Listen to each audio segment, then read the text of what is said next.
I'm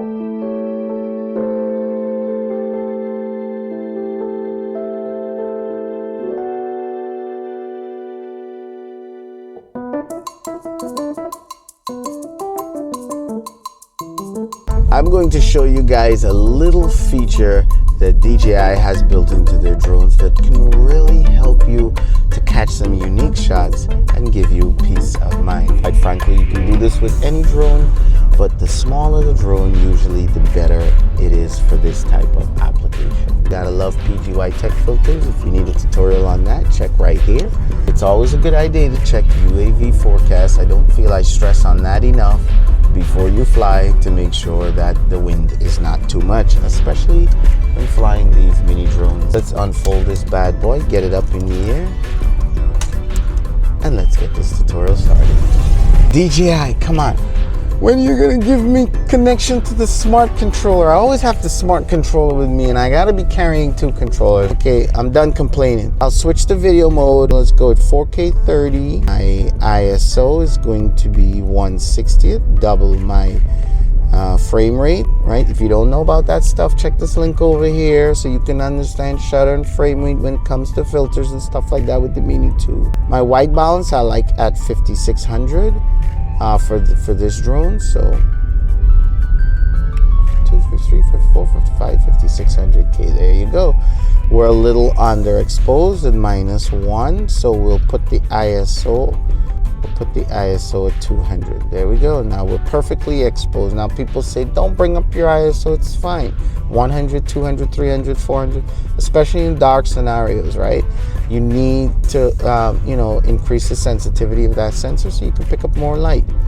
It's only when you go into the higher numbers then it gets noisy, so it's not a big deal. But anyway, we want to pull off this shot, but more importantly, we want to pull off this shot safely. So hit the 3 dots at the top right on the screen, and then look under safety, go under advanced safety settings, and there we go. You see signal loss. In case signal loss, the last thing you want is return to home. Mini 2 in particular doesn't have any sensors, and even if you're flying a drone that does have sensors, you don't want to be depending on those sensors too much, especially when you look at things like this little light post there that's kind of in a dark shaded area. The drone may or may not see those things, especially if you're in low light or sunrise or sunset. Sensors don't work all of that great, and they're not supposed to be dependent on that much. Usually when you're higher up in the sky, you're exposed to more light and stuff like that. But for this type of shot, you want to do hover. Why? Suppose I'm flying here and I lose signal. Now, you know, especially with the mini drone, what's going to happen? I don't want this returning home, because most likely your return home is going to go up and then it's going to hit the bridge, right? I don't want to hit the bridge.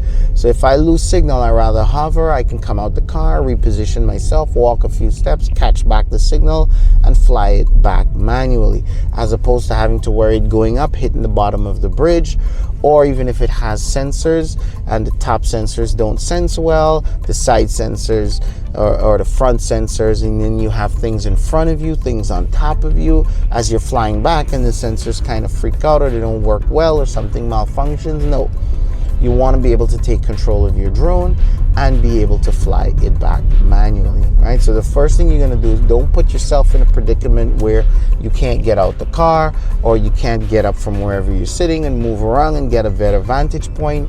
No, you want to leave yourself vantage point. Like I can walk straight up to the water if I want and point this controller at any part clearly where I'm flying and regain back signal. But anyway, these little things, you always wonder why DJI puts them in. Well, DJI kind of thinks of everything when you look at them. And look at this shot. Right, I'm going to stop and start it again. This is a beautiful shot, right? And you can even go up some more so you get more of the bridge without scaring the birds, hopefully. There we go. Don't want to get too close because a lot of metal can throw off your compass. Right, see, it says GPS signal weak. Now, even if the GPS goes out, I still know how to fly without GPS, so I'm not worried. So, but still, I don't want to get too close up because of the birds. And we're flying and we're flying and we're flying. We got a beautiful shot. And then some bridges have a lot of stuff under it, so it's even cooler. You have more stuff. And if your gimbal can look up, well, then bang, there you go. You get even a better shot, right? Look at that.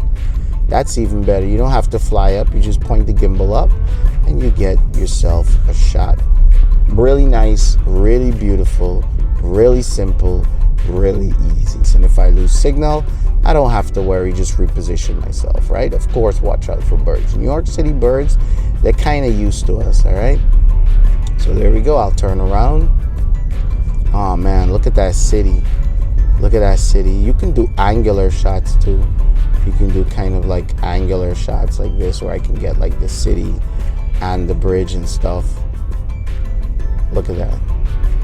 I can point up a little bit more, take less water. Oh, look at this shot. Stop record, start record again. There we go. Look at that. So you got city, you got bridge. Oh man, is that a beautiful shot or what? Right? But be careful. You know, we want to be careful when you're flying backwards, because you don't know what's behind you, right? Especially, again, if you don't have any sensors, and especially if you have a lot of posts like what you see in front here on the bridge, right? You got to be careful. But yeah, the shot looks a lot better coming back. Oh, you can actually do just a straight looking up shot. How about that? Where you just focus on the bridge. All I want is the bridge in my life. Come on, DJI, look up. Oh my gosh, the amount of shots, right?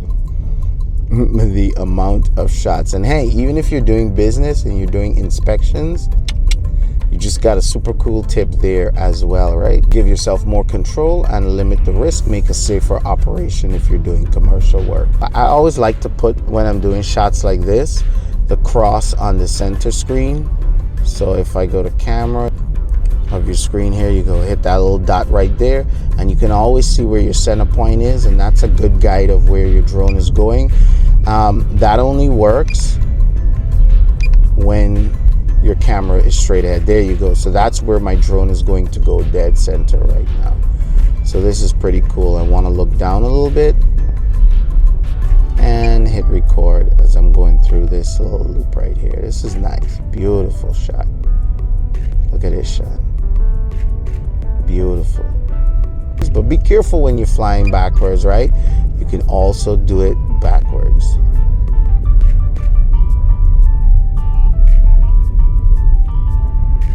There you go. Beautiful. Beautiful. If you don't feel comfortable flying backwards, you can always just reverse the clip as well in the post, right? As long as there's no people, you'll see the people walking backwards. But yeah, all of this helps.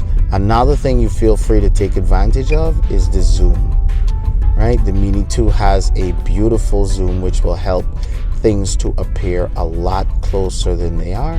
So look at this shot going backwards. Now that I've got the zoom in this, oh my gosh. This little Mini 2 can do inspections now, can we? I don't know if this is kind of a cool shot for a drone, but it's something different, and it's the advantage that the mini drones really give you. Let's look up a little bit with the gimbal and see if we can get one nice shot over here. With the zoom on, with the full zoom, we've got the full zoom. We're gonna go a little higher.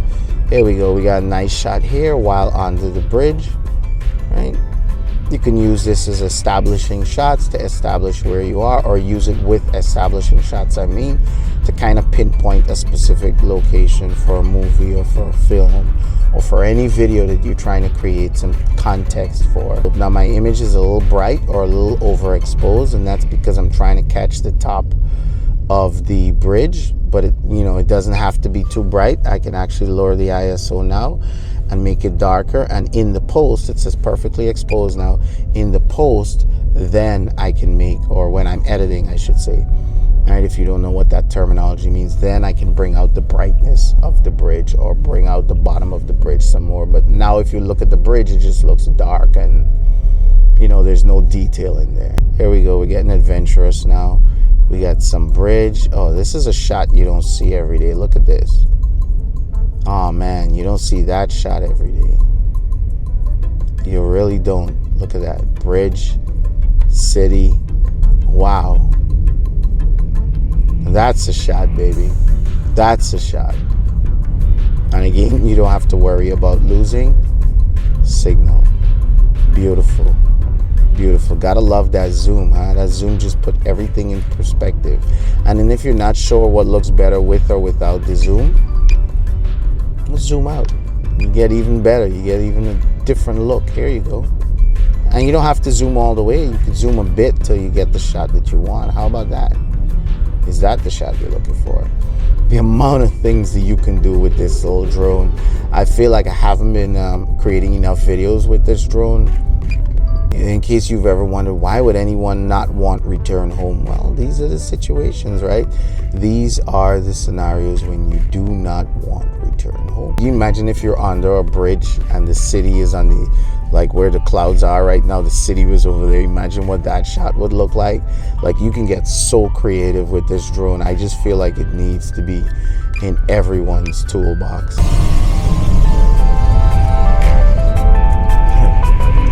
Man, boy oh boy, this drone is so easy to take off and launch and get shots inconspicuously. This is the best.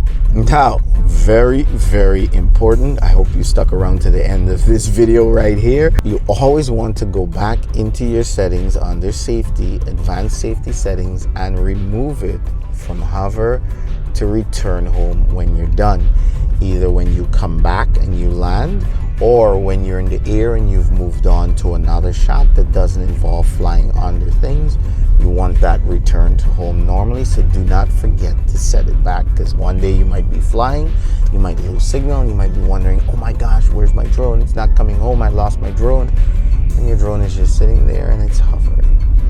So when you set it, don't forget to set it back for normal use cases, right? This is what's going to help you to be safe and to always stay on top of your game. So go out there, guys, get some really cool shots, and make sure you give this video a big thumbs up if it helped you in any way, gave you a reminder or a refresher, or inspired you to go out there and get some unique shots. Make sure you hit subscribe and click on the bell so you get notified when I release new DJI Mini 2 videos, Air 2S, Evo 2, FIMI X8C, FIMI Mini, DJI FPV, the list goes on and on.